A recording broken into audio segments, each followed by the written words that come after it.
The baby was barely 2 weeks old when my mother-in-law, Serafina, slammed a heavy box onto the kitchen counter.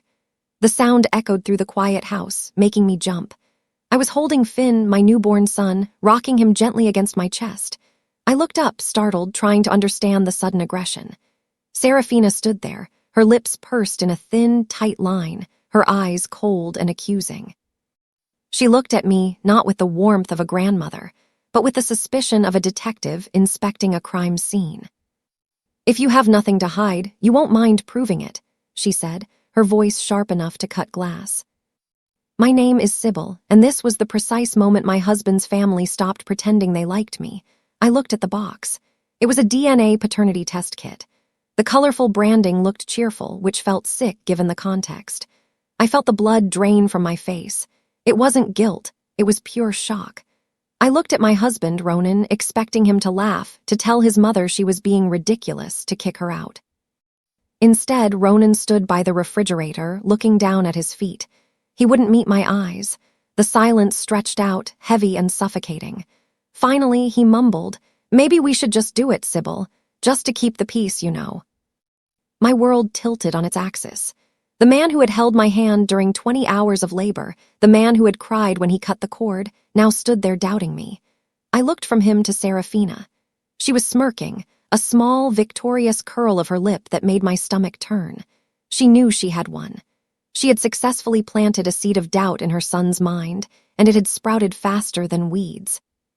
"We will do it properly," Serafina announced, taking charge as she always did. "We won't use this home kit. I've already arranged an appointment at a real lab for tomorrow morning. I'll handle everything, including the payment and the paperwork. I want to make sure there are no tamperings." She emphasized the last word while staring directly at me. I felt tears pricking my eyes, but I refused to let them fall.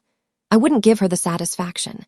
With shaking hands, I took the clipboard she thrust at me later that evening. I signed the consent forms without really reading them, my mind a blur of hurt and anger.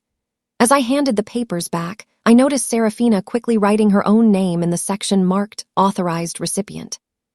At the time, I was too devastated to realize how important that small detail would become. The next few days were a blur of agonizing tension. The house, usually filled with the soft sounds of a newborn, felt like a prison. Ronan slept on the edge of the bed, his back turned to me. He barely spoke, and when he did, it was only about logistics, diapers, groceries, bills. The warmth had evaporated from our marriage, replaced by a cold, gray fog. Serafina visited every single day. She claimed she was checking in on her grandson, but I knew she was really there to gloat.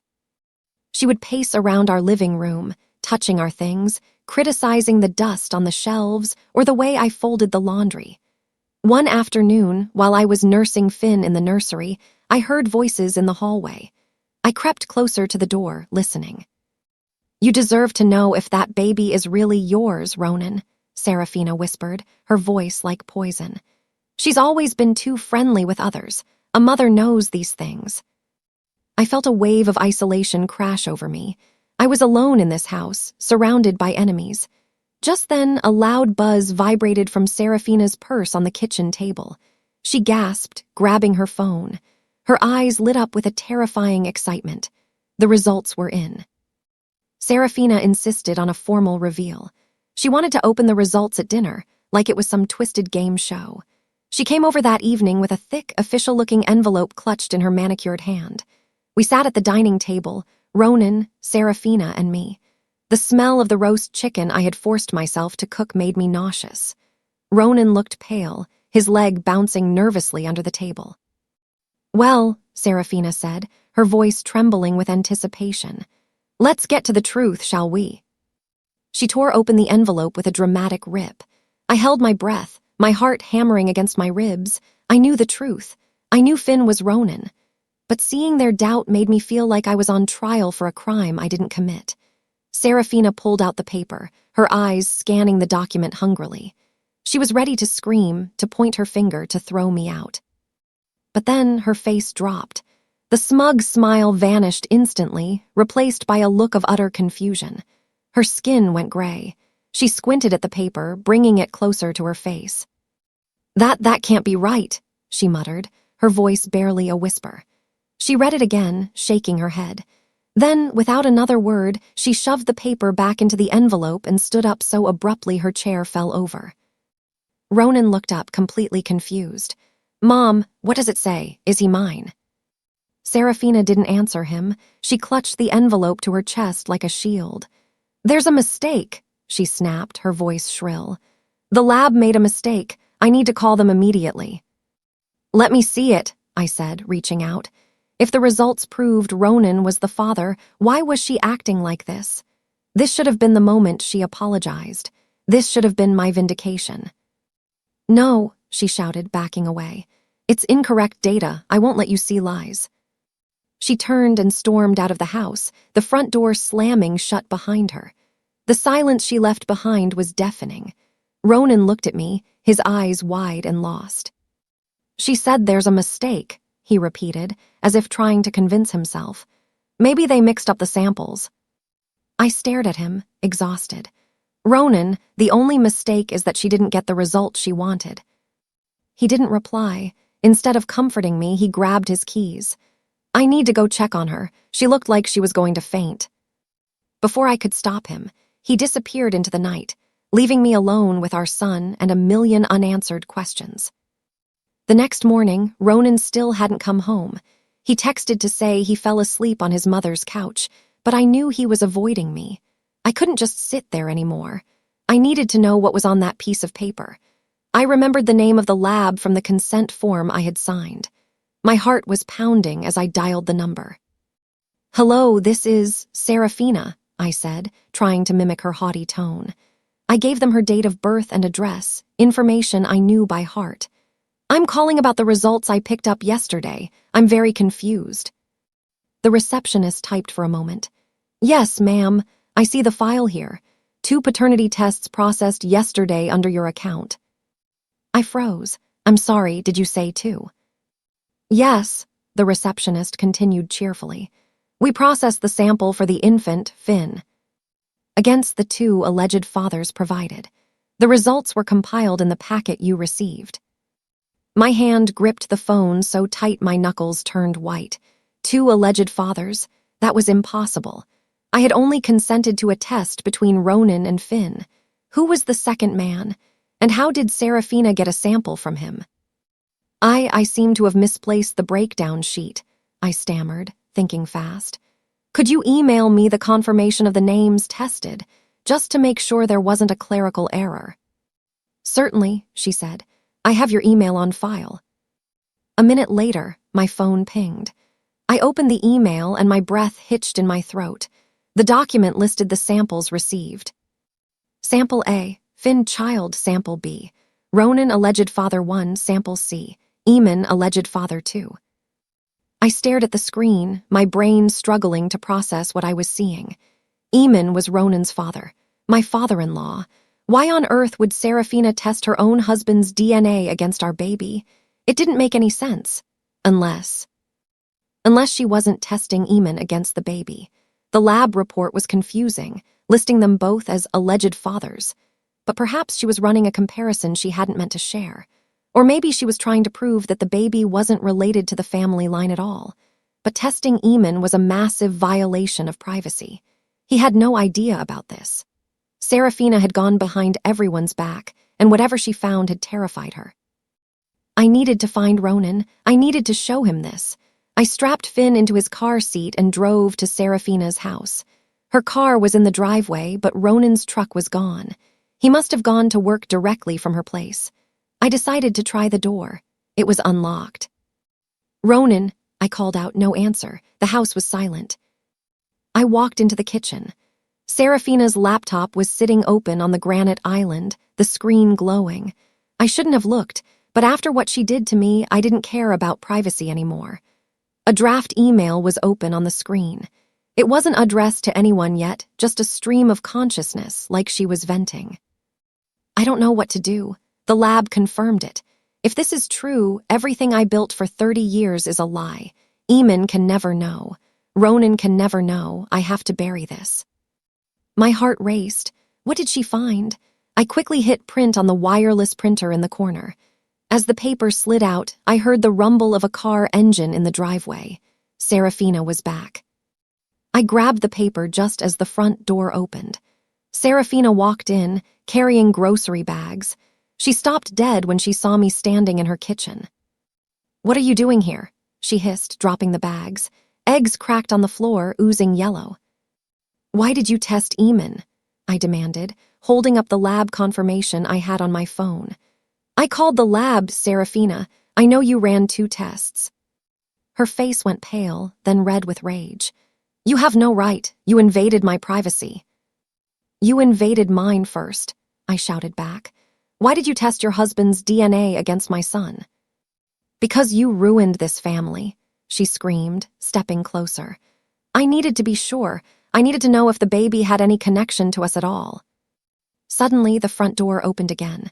Ronan walked in, looking exhausted. "What is going on?" I could hear screaming from the driveway. "Ask your mother," I said, my voice shaking. "She tested your dad's DNA without his permission." Serafina lunged at me, trying to grab the phone, but Ronan stepped between us. "Mom, stop. Is that true?" Serafina was panting, her eyes wild. "It doesn't matter. None of it matters, because he's not even your father." The room went instantly silent. It was as if all the oxygen had been sucked out of the kitchen. Ronan stood frozen, his hand still held up to block his mother. "What did you say?" Ronan whispered. Before Serafina could answer, the back door opened. Eamon walked in from the garden, wearing his gardening gloves. He looked from Serafina to Ronan to me, sensing the heavy atmosphere immediately. "What happened?" Eamon asked, his voice deep and calm. "Why is everyone shouting?" Serafina looked at Eamon, panic flashing in her eyes. She tried to hide the test results she had pulled from her purse, but in her frantic state, she dropped the envelope.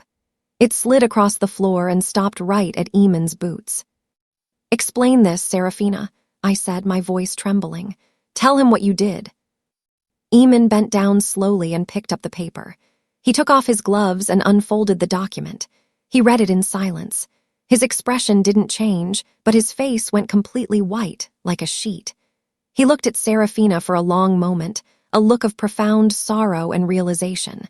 Then, without saying a single word, he turned around and walked out the back door. Ronan looked at the door, then at his mother. "Mom, what did she find?" Serafina's legs gave out. She collapsed onto the kitchen tiles, sobbing uncontrollably. It wasn't a cry of sadness. It was a cry of someone whose world had just imploded. I thought he was yours," she wailed, her hands covering her face. "Eamon, 30 years ago I thought he cheated. He was distant. I was angry. I made a mistake." Ronan grabbed her shoulders, shaking her slightly.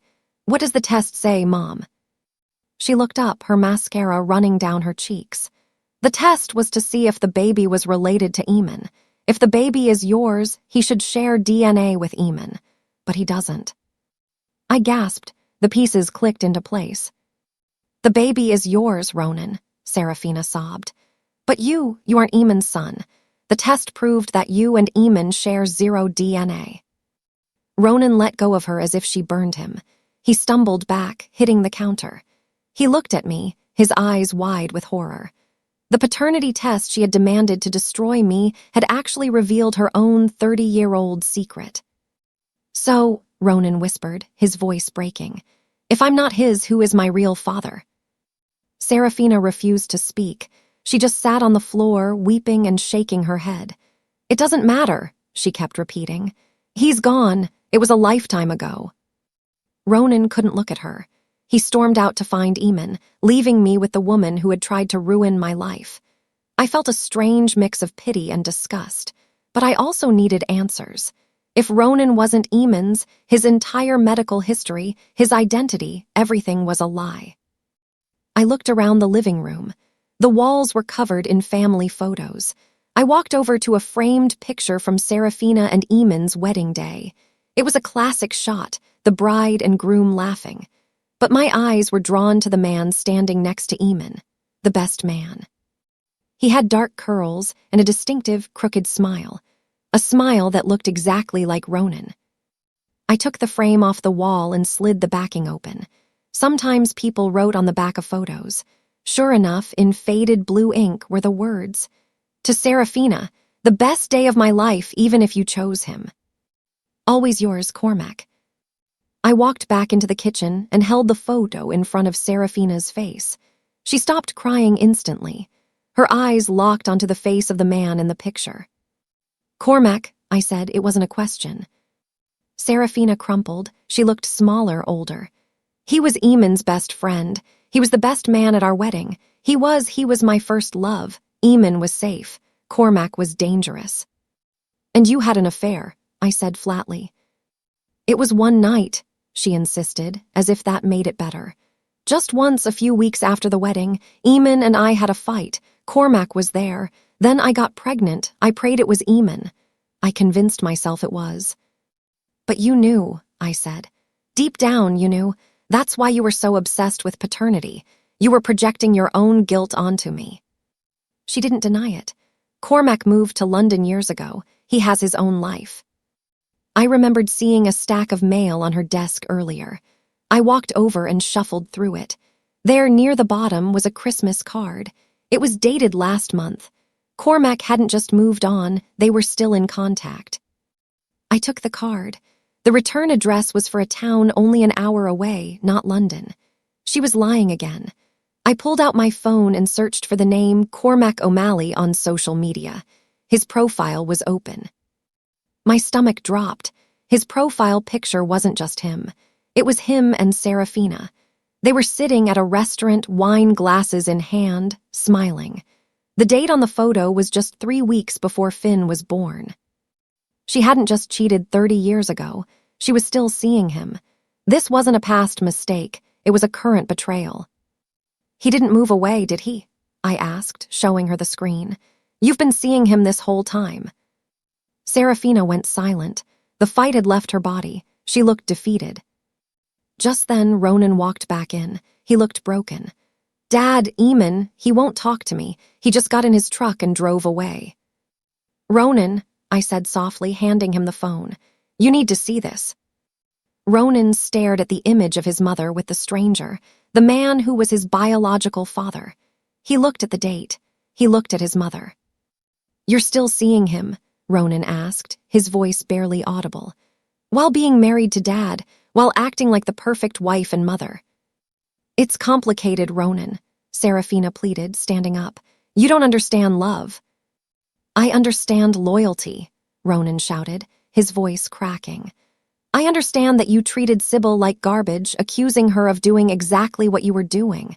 You're a hypocrite, Mom." "My mom isn't like that," he whispered to himself, a mantra he had probably repeated his whole life. "She is exactly like that," I said quietly, taking his hand. "She did this to herself, Ronan." His phone rang. It was Eamon. Ronan put it on speaker. "Dad." "I'm going to stay at the lake house," Eamon's voice came through, steady but cold. "I want you to know, Ronan, I believe Sybil. I always liked her. And you're my son. I don't care what the blood says. You're my boy. But her, I'm done." The line went dead. Ronan held the phone to his chest and sobbed. It was the first time I had seen him cry since the birth. "He knew," Ronan said, wiping his eyes. "He must have suspected." "I think he did," I said. Later that evening, Eamon called me privately while Ronan was showering. He sounded tired. "Sybil," he said, "I need to tell you something. I filed for divorce yesterday." "Yesterday?" I asked, confused. "Before the results." "Yes," he said. "I found letters, weeks ago. I knew she was seeing Cormac again. The paternity test, that was just the final nail. But I never told Ronan because I didn't want to hurt him. I guess the truth has a way of coming out." "I'm so sorry, Eamon," I said. "Take care of that baby," he said, "and don't let her near him." Just as I hung up, there was a frantic pounding on our front door. I looked through the peephole. It was Serafina. She looked disheveled, her eyes red and puffy. She was shouting, "Let me in! I need to ask you one last favor." I opened the door but blocked the entrance. "You need to leave, Serafina." "Please, Sybil," she begged, clutching my arm. Her grip was desperate. "You can't tell anyone else about Cormac. If the town finds out, I'm ruined. The church, the charity board, my friends. They'll all turn on me. You should have thought about that before you demanded a DNA test to humiliate me, I said, feeling zero sympathy. You wanted the truth. Now you have it. Ronan will hate me forever if this gets out, she cried. Ronan already knows who you are, I replied. You made me take that test. You dragged my name through the mud. You deserve what's coming. Her face twisted. The desperation turned back into that familiar, ugly rage. She raised her hand and slapped me hard across the face. The sting was sharp and hot. You ungrateful little brat, she screamed. I didn't hit her back. Instead, I calmly held up my phone. The screen was glowing red. Recording, it said. Serafina froze. Her eyes went to the phone, then back to my face. I got all of that, I said, my voice steady. The begging, the admission about Cormac, and the assault. Delete it, she demanded, stepping forward. No, I said, stepping back and locking the screen. You wanted evidence, here it is. I played a snippet back to her. Her voice rang out tinny and clear from the speaker. I cheated. I ruined my marriage, but at least I didn't bring shame into this family like you did. The irony was so thick it burned. She was more concerned with shame than the fact that she had been living a lie for 3 decades. I'm sending this to Ronan, I said. And if you ever come near me or my son again, I'm sending it to everyone else. She stared at me, her mouth open, but no words came out. She turned and ran to her car, tires screeching as she sped away. I pressed send. Ronan came downstairs a few minutes later, his hair still wet. He held his phone in his hand. He looked at me, then at the red mark on my cheek. She hit you, he asked, his voice dangerously low. Yes, I said, but it's over now. He listened to the recording again. The sound of his mother's voice admitting she ruined her marriage, followed by the slap, filled the room. He didn't yell. He didn't throw anything. He just went completely silent. He walked back upstairs. I heard the sound of a zipper. 10 minutes later, he came down with a suitcase. I can't be near this, he said. I can't be near her. I'm going to the lake house with Dad. Will you and Finn come with me? I understand if you hate me. I don't hate you, Ronan, I said, hugging him. I hate that she did this to us. Let's go. We packed the car. As we drove out of town, passing his mother's large, empty house, I saw a silhouette in the window. Serafina was watching us leave. She had her big house, her reputation, and her pride. But she had absolutely no one left to share it with. We thought that was the end of it, but in a small town, secrets are like water. They always find a leak. I hadn't posted the video online. I had only sent it to Ronan. But Ronan had sent it to Eamon. And Eamon, it turned out, had a sister who was the biggest gossip in the county. 2 weeks later, a local blog titled The County Whisperer posted a blind item. It wasn't hard to decode. Which prominent charity head demanded a paternity test for her grandson, only to find out her own son was the product of an illicit affair with the best man. The town exploded. Serafina's phone must have been ringing off the hook, but we had blocked her number. Then came the professional fallout. Serafina was the head of a prestigious family values foundation. The board called an emergency meeting. They suspended her pending an ethical review. It was satisfying, but also terrifying. I knew Serafina would blame me. In her mind, she was the victim. I received a text from an unknown number. You ruined my life. I will make you pay. Serafina decided to go down fighting. She didn't hide. She attacked. I was at a fundraising lunch for my own job. I work in marketing when the double doors burst open. Serafina stood there. She looked manic. Her hair was unkempt, and she was wearing the same clothes I had seen her in days ago. She spotted me at table 4 and marched over. You, she shrieked, pointing a shaking finger. The entire room went silent. You leaked it, you poisonous little liar. She grabbed a glass of water from a waiter's tray and threw it at me. I ducked, and the water splashed over the mayor's wife sitting next to me. Security guards were on her in seconds. Get off me, she screamed as they dragged her out. She's the whore, not me, she's the one lying. Every single person in that room had their phone out. The cameras were rolling. By the time I got to my car, MIL Meltdown was trending locally. She had wanted to expose me. Instead, she had exposed herself to the entire world. The divorce hearing was brutal. Eamon didn't hold back. He cited irreconcilable deception and provided the paternity test, the photos, and the affidavits from witnesses who had seen her with Cormac over the years. Ronan had to testify. I watched him from the gallery, holding his hand tight before he walked up to the stand. "Mr. Miller," the judge asked, "can you confirm the validity of the DNA test submitted?" "Yes, Your Honor," Ronan said, his voice strong. "My mother ordered it. She intended to use it against my wife. Instead, it proved that I am not my father's biological son." Serafina's lawyer tried to spin it. He tried to paint Sybil, me, as the manipulator who planted the evidence. It was laughable. The judge actually cut him off. "Counselor," the judge said, peering over his glasses, "the evidence is biological. Unless your client is suggesting the daughter-in-law re-engineered human DNA, I suggest you move on." Serafina sat at her table, staring at the wood grain. She looked like a ghost. She had lost the narrative, and she knew it. The verdict came down swift and hard. Because of a prenup that had a strict infidelity clause, something Serafina had insisted on 30 years ago to protect her family money, Eamon won almost everything. He got full control of the estate. Serafina lost the house. She lost her position in society. She lost her family.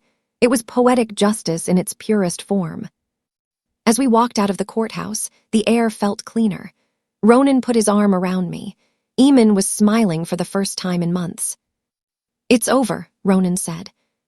But when we got home, there was a letter in our mailbox.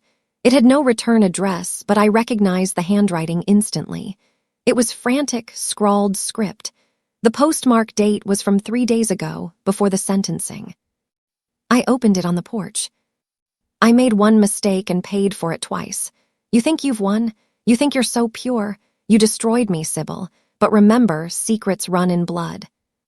I shivered. It sounded like a curse. But there was another piece of paper folded inside the envelope. I pulled it out. It was another DNA test result. This one looked older, crinkled and stained with coffee. I scanned the names. Sample A, Patrick Ronan's younger brother who was away at college. Sample B, Eamon. Result, 0% probability of paternity. My jaw dropped. I read it again. Sample C was listed as alleged father too. The name wasn't Cormac. It was a name I didn't recognize, David. She hadn't just cheated once with Cormac. She had cheated again, years later, with a different man. Patrick wasn't Eamon's son either. "What is it?" Ronan asked, stepping onto the porch. I quickly folded the paper. "It's just her trying to get the last word," I lied. "She says we destroyed her." "She destroyed herself," Ronan whispered. I decided not to show Ronan the second test. Not today. He had lost enough. Patrick was his brother, regardless of biology. Eamon was their dad, regardless of blood. Serafina's entire life had been a web of lies, a fortress built on sand. Ronan took Finn from my arms and kissed his forehead. "I'm sorry I ever doubted you," he said, looking into my eyes. "I'm sorry I didn't stand up for you sooner." "We're here now," I said softly. Serafina was gone from our lives. She was moving to a small apartment in another state, alone. She had demanded the truth, thinking it would be a weapon she could use to hurt me. Instead, the truth had turned around and buried her whole family. I looked at the sunset painting the sky in shades of purple and gold. I took a deep breath, finally free. We had survived the storm. And as for the secret about Patrick, well, some truths are best left buried.